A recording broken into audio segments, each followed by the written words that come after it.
मैं अजीत सर, एक बार फिर से स्वागत है हमारे YouTube channel Raut English and motivation में। दोस्तों, आज हम इंट्रोगेटिव सेंटेंस के काइंड्स के बारे में डिस्कस करने वाले हैं। आपको याद होगा पिछले क्लास में हमने इंट्रोगेटिव सेंटेंस के बारे में डिस्कस किया था। आज हम फिर वहीं उसके काइंड्स के बारे में डिस्कस करने वाले हैं। दोस्तों, आप क्वेश्चन जो करते हैं वो आप दो तरह से कर सकते हैं। दो तरह से आप किसी से क्वेश्चन पूछ सकते हैं। जैसा आप कोई भी एक क्वेश्चन कीजिए, जैसे आप किसी से पूछ रहे हैं, कोई मान लीजिए कोई सोहन है, आप उससे पूछ रहे हैं व्हाट इज़ योर नेम। तो आप यहाँ पे उससे पूछ रहे हैं, क्वेश्चन कर रहे हैं व्हाट इज़ योर नेम। तो वो क्या जवाब देगा? My name is this that, जो भी नाम होगा। तो यहाँ पे आप जो क्वेश्चन कर रहे हैं तो आपको जवाब में क्या मिल रहा है? वो आपको नाम बता रहा है। मतलब वो आपको टोटल एक ऐसा आंसर दे रहा है जिसमें कई शब्दों का समूह है। एक ऐसा आंसर दे रहा है जिसमें आपको कई शब्दों का समूह है। एक सेंटेंस उसको बोलना पड़ा कि my name is Mohan Sohan this that.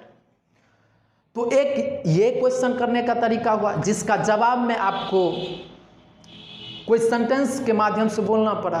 और दूसरा ठीक उसी प्रकार से आप किसी से कह रहे हैं डू यू गो देयर, क्या आप वहाँ जाते हैं? अगर आप किसी से पूछ रहे हैं डू यू गो देयर, क्या आप वहाँ जाते हैं, तो वो आपको जवाब में क्या देगा? अगर वो वहाँ जाते होंगे तो हाँ, और नहीं तो फिर नहीं। तो इसमें आपको आंसर में क्या मिल रहा है? सिर्फ हाँ या नहीं। तो एक बार फिर से देखिए, एक ऐसा सेंटेंस जिसका जवाब आपको शब्दों में मिल रहा है, जिसका जवाब में आपको एक सेंटेंस बोलना पड़े या एक से अधिक सेंटेंस, और दूसरा जिसका जवाब सिर्फ आपको हाँ या नहीं में मिलता हो। तो वह यही दोनों में अंतर है। तो ये दो तरह का सेंटेंस हुआ। तो इसको दो तरह से व्यक्त किया गया है। तो देखिए, इसको आपको दिखा रहे हैं।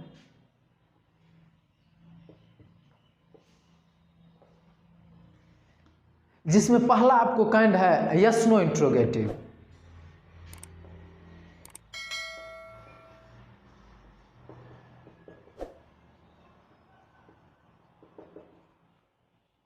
और दूसरा WH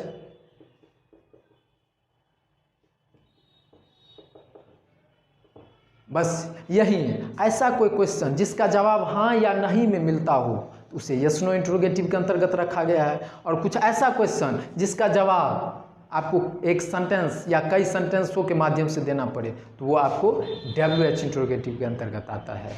तो चलिए हम इसमें आपका पहला काइंड यस नो इंट्रोगेटिव के बारे में बात करते हैं। देखिए, यस नो इंट्रोगेटिव अगर आप एक बार मेरे साथ बोलेंगे तो बोल सकते हैं the sentence which asks something and the answer of the sentence is in yes no, that is called yes no interrogative. The sentence which asks something and the answer of the sentence is in yes no, that is called yes no interrogative. वह वाक्य जो कुछ पूछता हो तथा उसका जवाब हाँ या नहीं में होता हो उसे यस नो इंट्रोगेटिव कहा जाता है। तो चलिए इसे एक बार डेफिनेशन के माध्यम से बोर्ड पे लिख रहे हैं।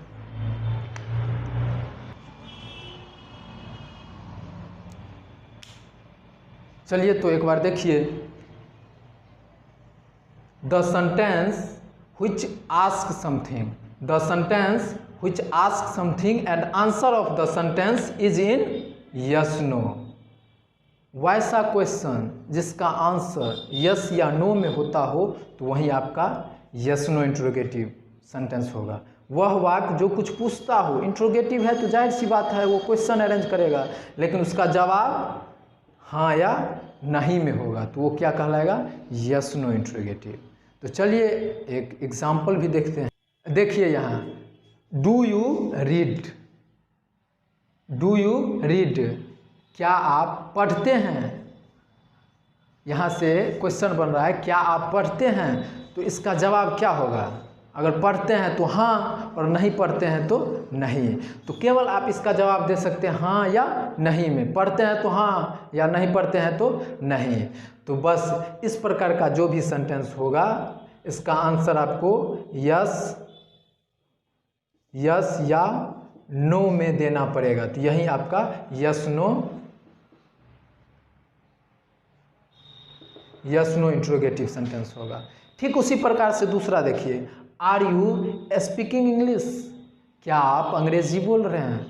अगर वो सामने वाला बोल रहा है तो हाँ, और नहीं बोल रहा है तो वो बताएगा कि नहीं बोल रहे हैं, तो हाँ या नहीं में जवाब देगा। बोल रहा है तो हाँ, नहीं बोल रहा है तो नहीं। तो इसका भी सेम है, उसी तरह से आंसर देना पड़ेगा हाँ या नहीं में। तो ये भी yes know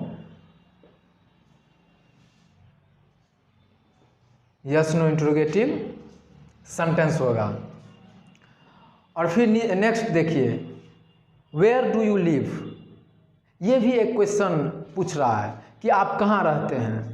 where do you live, आप कहाँ रहते हैं, ये भी क्वेश्चन पूछ रहा है। तो इसका जवाब आपको हाँ या नहीं में नहीं हो सकता है। इसका जवाब आपको कई शब्दों में देना पड़ेगा। इसका जवाब आपको हो सकता है एक सेंटेंस बोल कर देना होगा। जैसे देखिए, वेयर डू यू लिव, आप कहाँ रहते हैं। अगर आप दिल्ली में रहते हैं तो आपको बोलना पड़ेगा आई लिव इन दिल्ली। तो इसका जवाब आपको एक शब्द बोल कर देना पड़ रहा है। तो बस इसी प्रकार का जो भी सेंटेंस होगा वो WH इंट्रोगेटिव होगा। ये क्या होगा, WH इंट्रोगेटिव, क्योंकि आपको इसका जवाब कई शब्दों में देना पड़ रहा है। अब यहाँ पे मैं दोस्तों एक और चीज़ कहना चाहूँगा कि यहाँ पे देखिए, जो भी सेंटेंस है अगर आपको इसका हिंदी पता होगा तब आप इसका जवाब दे सकते हैं। अगर आपको नहीं पता है कि डू यू रीड का मतलब क्या होता है तो आप आंसर कैसे दे पाइएगा। यहाँ पे हमने बताया कि डू यू रीड का मतलब होता है क्या आप पढ़ते हैं, तो आप बताएंगे पढ़ते हैं तो हाँ या नहीं, तो समझ गए कि हाँ या नहीं में जवाब देना पड़ रहा है, तो ये यस नो इंट्रोगेटिव होगा। लेकिन जहाँ पे आपको सेंटेंस का मतलब नहीं पता है, आपको कहीं पे इंग्लिश का सेंटेंस है जिसका मतलब नहीं पता है, या कोई आपको इंग्लिश में क्वेश्चन पूछ रहा है और उसका मतलब आपको नहीं पता है, तो आप कैसे उसको पहचानेंगे कि यस नो है या WH का काइंड है, यस नो इंट्रोगेटिव है या WH इंट्रोगेटिव है, नहीं समझेंगे। तो आपको हम एक और डेफिनेशन के माध्यम से यस नो इंट्रोगेटिव को बता रहा हूँ। उसके थ्रू आपको ये होगा कि अगर आप कोई भी सेंटेंस नहीं समझ रहे हैं कि उसका वो क्या क्वेश्चन पूछ रहा है, तो फिर उसके बावजूद भी आप जवाब दे सकते हैं। जो मैं अभी आपको डेफिनेशन बताने जा रहा हूँ उस डेफिनेशन के माध्यम से आप उसको बता सकते हैं कि कोई क्वेश्चन जो भी अरेंज करेगा तो उसका जवाब हम कैसे दें। उस डेफिनेशन के माध्यम से आप समझ जाएंगे। तो चलिए, मेरा दूसरा जो डेफिनेशन है, क्या चीज़ को समझने के लिए, यस नो इंट्रोगेटिव सेंटेंस को समझने के लिए मेरा दूसरा ये है कि वह इंट्रोगेटिव सेंटेंस जिसका शुरुआत हेल्पिंग वर्ब से होता हो उसे यस नो इंट्रोगेटिव कह सकते हैं। The interrogative sentence which starts with helping verb that is called yes no interrogative. Simple है।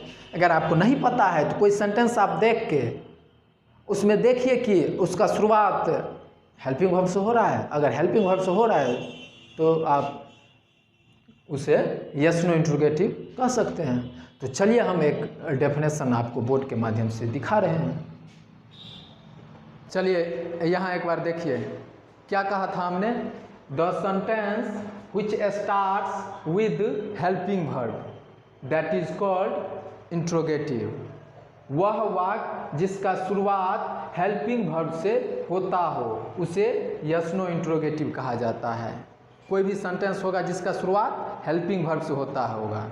जैसे यहाँ देखिए, आर यू रेडी, क्या आप तैयार हैं, आर यू रेडी। और यहाँ पे देखिए इसका जो सेंटेंस का जो पहला शब्द है ये आपका हेल्पिंग वर्ब है। और यहाँ पे दूसरा देखिए, कैन यू स्पीक इंग्लिश, क्या आप अंग्रेजी बोल सकते हैं। इस सेंटेंस का भी शुरुआत जो हुआ है वो हेल्पिंग वर्ब से हुआ है। तो बस आप इस डेफिनेशन के थ्रू भी किसी भी एग्जाम्पल को आसानी से समझ सकते हैं, एग्जाम्पल के थ्रू किसी भी सेंटेंस को। जैसे देखिए इसमें आपका टोटल हेल्पिंग वर्ब से शुरुआत हुआ है, तो ये सेंटेंस यस नो इंट्रोगेटिव के अंतर्गत आएगा। Yes no